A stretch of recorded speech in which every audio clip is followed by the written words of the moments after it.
মানে আমি একা তো কিছু করার সম্ভব না। আমাকে যা কিছু করতে পারতে হবে ওনাদেরকে নিয়ে, ওনাদের কালেকটিভ ইনপুট নিয়ে।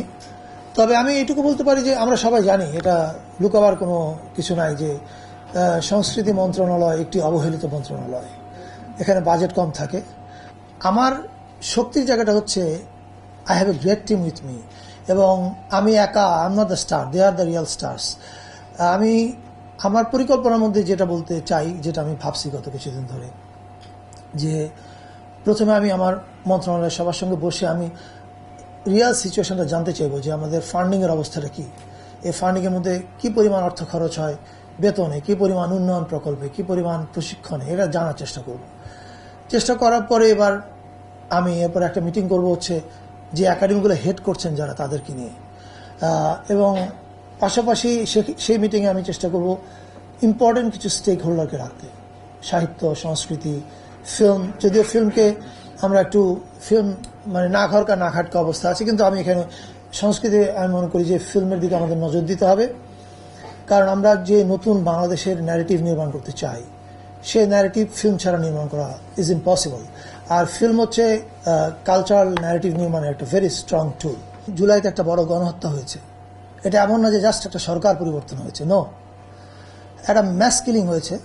এবং যদি জনগণ তা বিজয়ী না হতো, সিপাহী এবং জনতা তারা যদি বিজয়ী না হতো, তাহলে আজকে আমি এখানে থাকতাম না, জেলে থাকতাম।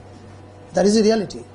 সো শুধু আমার কথা বলছি না, এটা ব্যক্তি আমার কথা না, অনেক মানুষ আক্রান্ত হতেন। এখন যারা জুলাই গণহত্যা চালিয়েছেন তাদের বিচারে সরকার উদ্যোগ নিয়েছে।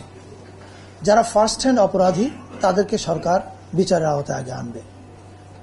এখন ফার্স্ট হ্যান্ড অপরাধীকে বাঁচানোর জন্য যারা ফিফথ হ্যান্ড অপরাধী, ওই নাজি আমলে ছিল না যে নাজি পার্টিকে সমর্থন করাও এক ধরনের অপরাধ, ফোর্থ গ্রেড ফিফথ গ্রেড অপরাধ। যারা ফোর্থ গ্রেড এবং ফিফথ গ্রেড অপরাধী, তারা যদি ফার্স্ট গ্রেড অপরাধীকে বাঁচানোর জন্য এক ধরনের বিশৃঙ্খলা সৃষ্টি করার চেষ্টা করে, তাহলে এটা শিল্পকলার জন্য ভালো কিছু হবে না। শিল্পকলা বলতে টোটাল কালচারাল সিনের জন্য। ফলে আমার সংস্কৃতি কর্মী ভাইদের প্রতি পরিষ্কার আমার আহ্বান, যে সরকার সংস্কৃতি বান্ধব, শিল্পের সব শাখা বান্ধব, আপনারা যে যার মতো করে শিল্প চর্চা করেন। কিন্তু আবার বলছি, পতিত ফ্যাসিস্টের বিটিম হয়ে যদি কেউ খেলার চেষ্টা করেন, তাহলে আপনি ফিফথ গ্রেড অপরাধী হয়ে ফার্স্ট গ্রেড অপরাধীকে বাঁচানোর চেষ্টা করলে ফিফথ গ্রেড অপরাধীকে আগে ধরা হবে। অত্যন্ত কুরুচিপূর্ণ এবং জঘন্য এবং উস্কানিমূলক জিনিস যদি সামাজিক মাধ্যমে শেয়ার করেন, যেটা আপনি আপনার ফ্যামিলির সঙ্গে বসে দেখতে পাবেন না, এরকম পোস্ট, তাহলে একটা বিক্ষুব্ধ মানুষ কিন্তু তার মতামত জানাবে। মনে রাখতে হবে, বিপ্লবের পরে বিপ্লবকে শান্ত হতে কুলিং পিরিয়ড দিতে হয়। আপনি কুলিং পিরিয়ড দিবেন না, আপনি মিনিমাম অনুশোচনা বোধ করবেন না, আপনি ক্ষমা প্রার্থনা করবেন না, কিন্তু আপনি প্রত্যাশা করবেন আপনাকে পুনর্বাসন করতে হবে। It is impossible. এই বাংলাদেশ সেটা হবে না। এখানে কি তারা যে আইন হাতে তুলে নিয়ে এলো, সেখানে সরকার আছে, তারা আইন হাতে তুলে নিয়ে ওই জায়গায় একটা পরিস্থিতি সৃষ্টি করলো, সেটা আপনি কি করবেন? আমি আবার বলেছি, সকল ধরনের, কিন্তু আমার কথা কেটে শুধু এটা লাগাবেন না যে ফারুকী বলেছেন সকল ধরনের নাটক বন্ধের বিরুদ্ধে।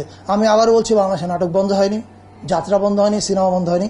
আপনি যে ন্যারেটিভ নির্মাণ করার চেষ্টা করছেন, দুঃখের সাথে বলছি, আমি আপনার সাথে তাল দিতে পারছি না। Thank you. Any question? জি, আমরা এই ঘটনার সাথে, এই যে নাটক বন্ধের সাথে যেটা বললেন যে এর আগে কোনোদিন বাংলাদেশে হয়নি, না, আগে কোনোদিন হয়নি সেটা বলিনি। আমি বলেছি এই সরকার আসার পরে নাটক হচ্ছে, যাত্রা হচ্ছে, সিনেমা হচ্ছে, বন্ধ তো করেনি কেউ। That's what I said.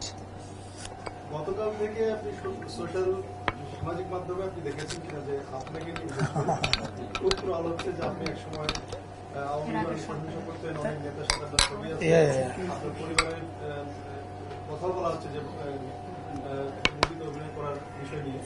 এই বিষয়টা আপনাকে গতকাল থেকে আপনি কতটা, এটার সাথে একটু অ্যাড করে দিই, সেটা হচ্ছে যে